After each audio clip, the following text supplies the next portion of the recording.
Hello everybody, welcome to a new video. My name is Medici and today I bring you once again some more Age of Origins. This time around we're going to be looking at the officer system. Once again taking another look at it, but this time around we're going to be trying to do a little bit more of a deep dive and focusing on what are the best officers and which are the ones you want to be aiming for your city. So of course officers are a bit of a gacha system. You use these recruits or recruitment orders and then you get some officers out of that, some fragments, as well as some other resources and some other stuff as well as skill fragments. So we'll talk a little bit about all of this. So of course you have your recruitment panel right here. You just go ahead and you click on recruit. You will have a new animation and then you get some officer stuff. In this case we got some officer XP. Now the best thing about it is, or the best thing to go about this whole system is to wait until we have 9, because that way you get another free recruit. You have the rates up here, as you can see. If you go for the elite recruit, obviously it's gonna be harder to get the elite ones. It's gonna give you better chances of getting the purple ones, which are of course the ones we want to be going for. So before we go into all of that and actually use the fragments I have here, we'll talk about some of the officers. So officers are a system in the game which will give you some power. The power will be shown up here as the total power coming from the officers. Obviously there will be more to it than just a number, so we'll talk about some of the best officers in a moment. Now officers, you will be able to get more of them and unlock more slots for them as you level up your commander level. That is a level up here on your profile panel, and then you will have here your officers. Now there is certain kinds of officers. There is the directors, strategists, drill masters, and warfare. They all do different kind of things. So let's start by looking at the directors. So you have only 2 options for purple officers at the moment, actually 3, sorry. The ones that I think are the best are the 2 that I'm using right now, which are I'm not sure what's the name of him.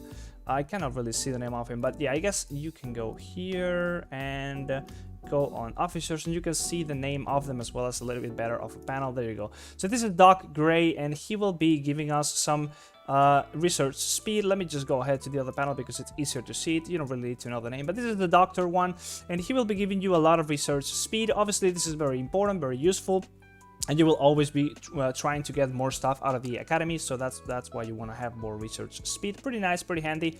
Then what I will do and what I do here is I slot stuff that I'm going to be really using as the skills. If I'm not really focusing on extracting resources from my own city, as I'm not doing because I'm not really leveling my extracting factories really, then I'm not really focusing on using the skills that give me those powers. So I'd rather go for the gather and for the gathering total for the minerals and the oil, because that's the stuff that I'm gonna really go ahead and try and get out in the wild when I'm gathering. Now you could also choose to go and focus on what I said. I'll focus on the extraction stuff, but I would rather not do that for now. So we have another one that's pretty good here, which gives you construction speed. So I go for the research speed and the construction speed because you're pretty much always going to be constructing something and researching something. So those 2 things are always going to be very useful. And I do give a lot of speed in those 2 senses. Here, once again, I have food and oil gather, just focusing on the gather and not the extraction. Now, you will see that also each of the types of officers are only able to use some of the types of skills. That's why I cannot put some damage stuff into these officers. I would put some long-range troop attack here, but I don't have the possibility of doing that because you are not allowed to. So moving on, the next ones that are actually one of the most important ones, let me just touch on this one. The last what's it called, the last director officer that I'm not using is the one that gives you some resource gather speed as a baseline. You could use this of course if you're focusing for some reason, for some event or for whatever reason on the gathering, but I'm not really doing so and I don't think it's that important as a whole. Now the ones that I mentioned that are the most important are these ones right here, the strategy ones. Here you have these 2 guys, the one that gives you max fleet units. Max fleet units is insanely important when you are doing some PvP because it's going to allow you to have a bigger fleet at a time. So once you send an attack, you're only able to send an amount of troops equal to your fleet size. And if you have a bigger fleet size, then that means that in a single attack you can send more troops at a time. That is extremely important because once you send that attack, it's gonna be going ahead and hitting that enemy, and if you don't have any reinforcements, then that will be the strength and the bulk of all the strength of your army at that one single point. So the stronger you make that one single attack, the better it's going to be. So that's why max fleet units is very important. Now for the skills here, you can go for stuff like the healing speed I have here, or some other stuff that I am going to show you in a little bit. Now the other officer that I really think it's very important is also this one, that is also going to give you fleet unit bonus limits. So basically, once again, just some max fleet size increase because of these two skills.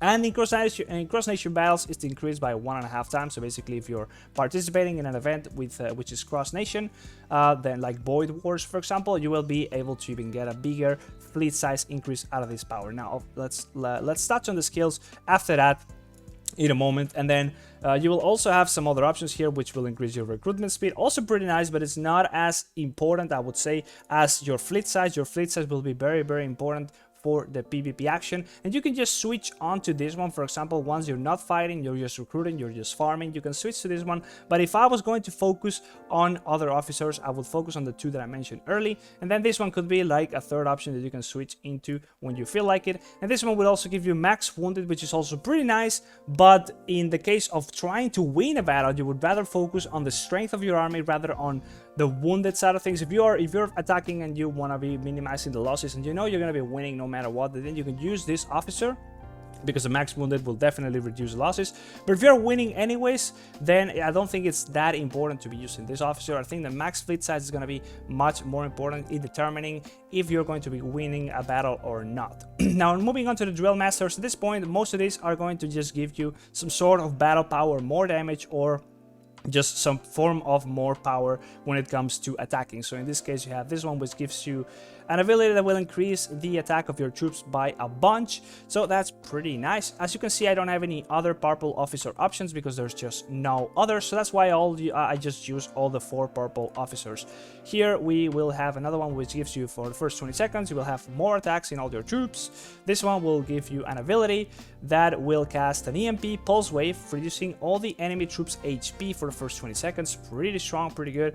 And then this one will give you some ability that actually reduces the attack of all the enemy troops. So you have multiple options here, but all the ones that you really want to be choosing are the purple ones, and you don't have any other really strong options in the blue ones. The blue ones will also give you some attacks, some attack buffs and some effects, but they are nowhere near as strong as the purple ones. You can see here it gives you minus 11% attack to all enemy troops. This one only gives you like increased attack for the first 20 seconds, like the other one we saw before, for about 5% of that attack. It's only increased by 5%, so it's not as much, nowhere near close. So this one is also pretty low at 3%, reducing attack of all enemy troops. So the blue ones are really not competing with the purple ones. In this case, you don't have any other options, so you should just go for the ones you can get that are the strongest ones, which are the purple ones. No questions needed here. Now the Warfare ones will also give you some more battle power, as I mentioned, attack stuff basically. And you will have one extra option here, and I'll really touch on that in a moment, why we don't want to be focusing on that one. So the advanced attack one, which will basically give you siege army attack and HP. So basically every time you are attacking another city, you're gonna be getting some more attack and more HP. Pretty decent. You don't really have any, there's no questions why that's good. And then you also can slot some of the attack skills here. That's what I mentioned before. You can slot the ones that give you long range attack, long range troop HP, long range troop defense. Basically everything that's long range and it's above, I want to be getting out of these troops. If I have long range attack, I want to be slotting that, but I don't have as much or as many of those skills right now, so I'm not using, I'm not flooding basically every single officer with those. But if you have increased attack for your long range troops, which you should be focusing on, by the way, if you don't really know why, you should look at some of my other videos.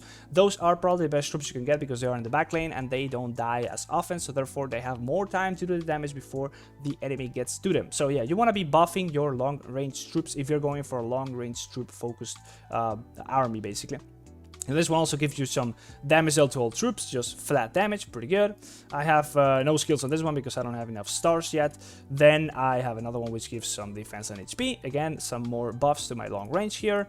Then I have all troops attack and then long range troop attack. That's one of the best ones. That's pretty much what you want to be getting. City guard attack and HP. This is not as good because city guards are really not going to be coming into play when you're attacking. But this is also a pretty strong option if you are defending, because you will obviously be defending. Therefore, therefore having that will give you stronger defenses. And of course here you have some more long-range troop attack, long-range troop HP, and the last one we haven't talked about yet here is damage taken from all troops is reduced, so more defenses for every single one of your troops in your army, and then some more long-range troop attack. The one we haven't talked about is going to buff your melee troops. And now if what I mentioned before, if you're focusing on a long-range formation for your army, you're not really going to be really caring too much about your melee troops. However, in some other formations you will, so it's going to kind of depend on what you are going for. And as I'm standing right now, what I do is I just send a big bunch of cannons and snipers, and basically one of each one of the rest of the troops that I can. So I don't really care too much if those one single units survive too much. I don't care if they're melee or mid-range. They're just going to be dying immediately pretty much because it's only one of them, and therefore I don't really care too much about that other officer. Now, some other aspect I didn't touch on about the officers is the level of the officers. Now, officers level up by using officer XP, so you get that by summoning. You can also get it from trading on the black market. You can get it from many sources. Basically, when you level up, the power of your all the skills and the ability that the officer has will increase. Therefore, increasing the level of your officer is really important. As it stands right now, I cannot level any officer because I don't have any XP or enough XP. Then there is also the star level that we talked about. Stars basically come into play whenever you have enough of the shards. So, for example, here I only have 2 out of 4 fragments to star up, so I cannot star this officer up right now. Once you get to 2, 3, and 4 stars, you get more slots for the skills, and once you get to 5 stars, you unlock a skill. That's gonna be really powerful, really important. It's gonna also take some fragments to unlock that skill, but getting there, it's gonna take a lot of time and a lot of fragments, so you just want to be obviously trying to improve all the officers that you really think that are important as you can, and just get them over time. Now, skills that we haven't talked about yet, let me just go ahead and get this to recruit. Why not? Okay, so I got a green one. I can just sell that and get some points to exchange for other officers. I'll touch on that in a moment as well. But then you have the officer skills here. As you can see, you have the director, strategy, and warfare skills. Those different categories. You can only use the different kinds of skills in the different categories of officers, so you cannot use any skill on any officer. And then what I mentioned, I am focusing on the ones that are allowing me to gather instead of the ones that give me, I don't know, I kind of broke down every single one that I'm not using. So for example, if I'm not going to be using this mineral gather speed, I can just break it down and get some officer skill XP. So yes, skills also have levels, as you can see here, and the way you level them up is by using those skill books. So for example, here I have some long range troop defense, so I can go ahead and use the books, and that's going to give me some levels onto my skills. And when I do that, I get a big bunch of power. As you can see, leveling up the skills gives you a lot of power.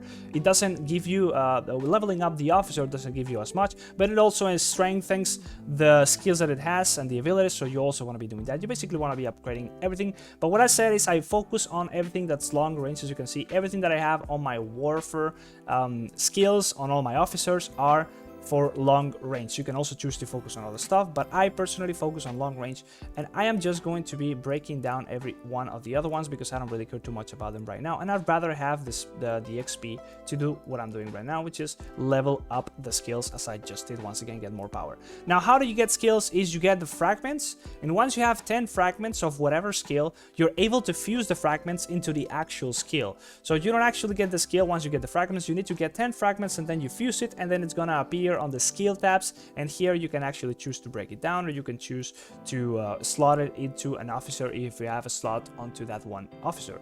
So what I mentioned before as well is selling officers. You can go ahead here onto the distribution center, exchange store, and you can sell all the officers that you're not using. So basically I will sell every single blue and green one because I'm not going to use them, at least not now. I'm already at the stage of the purple officers, and then you can use the excess coins here, as you can see, for buying some other officers. So for example, let me just go ahead and sell that. I get 4k in total, so I can now refresh the store, and I have options to buy some other officers. The ones that are like shining, those are the ones that I'm using. As you can see, it says E because it means that it's equipped. So I'll go ahead and buy this one, for example, and now I have one more fragment for that officer.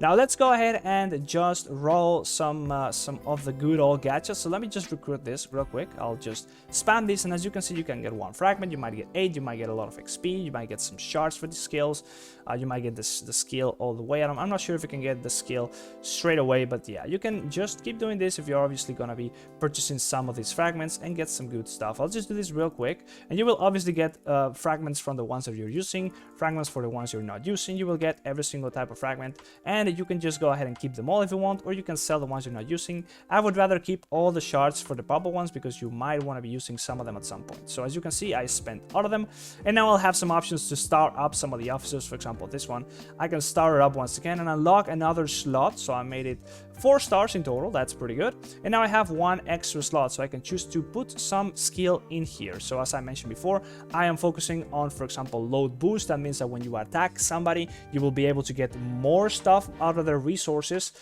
based on this load boost. So you will have more load boost for your troops, and you will be able to get more resources at a time with each attack. That's a pretty good skill to get onto this guy. So for example, I'll just slot that in and I'll maybe upgrade it later. But now he's been started up, so basically I have a stronger officer. Now I can go up and click again here, and it's gonna tell me that I can also start up this one. So I'll just go ahead and use 12 fragments, as you can see there. Now it's not 3 stars, it's just 2 stars, grade 2 from grade 2 to grade 3. So it's just a little upgrade. It's not allowing me to get another skill, but it's also increasing the power of the officer. And I don't have enough fragments to go onto another star level, so I'm not gonna be doing that here. I got some skill fragments, enough to fuse this skill, so I'll go ahead and do that. And now I'll have 1 skill that I can choose to slot, or I can choose to break down. Here it is. And then I think I can also level up 1 of my officers now here, because I got some XP. So for example, I'll go to this guy and I'll click on the plus, and I'll just go ahead and use, maybe I'll just use all of this XP, and I'll bring him up 1 level. I think he's only single level, and there we go. Maybe it went up 2 levels. So that increased his power, increased the effect of all his abilities, as well as the skills that it has slotted in there. Now, one very important thing about skills, rather about officers, is if you really want to be focusing on getting 1 specific kind of officer, or 1 specific officer in general, you can choose to go ahead for the ones that are on the special offer in the market. So for example, if I wanted to focus on starting up the strategy officers because I really want to get them strong and I really want to get that fleet size because it's going to be really important in PvP, I can go ahead and click on hot, and then I can have the option to spend some of the coins, of course some money, into getting some fragments for this specific officer. So I just did that, and I'm not sure if I have enough to start it up. Yeah, I do. So now I just bought that one specific officer and make sure that I get the officer that I want, and now I can go ahead and make him a little bit stronger. So that's one way you can choose to really focus on getting a strong 1 specific officer stronger. If you really want to do so, then you can just buy all these fragments from the store when you see fit, or you can choose to go ahead and spend whatever money you want into getting some more fragments and just roll it on the gacha, because you will also get some good stuff out of that. So that's really all about the officer system. You can also sort of check the strength of all your officers. If you go to like the stats section, not the stats section actually, if you go to the strength analysis, it's going to tell you, for example, the strength of your officers. My officers are pretty strong based on my own level of strength overall in my city. So yeah, that's officer system, guys. Hope you enjoyed the video. Hope you find it useful. If there's any more questions, please drop them in the comments to let you know anything you might want to know. I'll be able to answer that if I can on the comments. And if you want to be trying Age of Origins and you haven't done so yet, please go ahead down in the description, click the link there and download the game and really enjoy it, and let me know if you enjoy it as well. So yeah, I'll see you in the next video. Bye bye. See ya.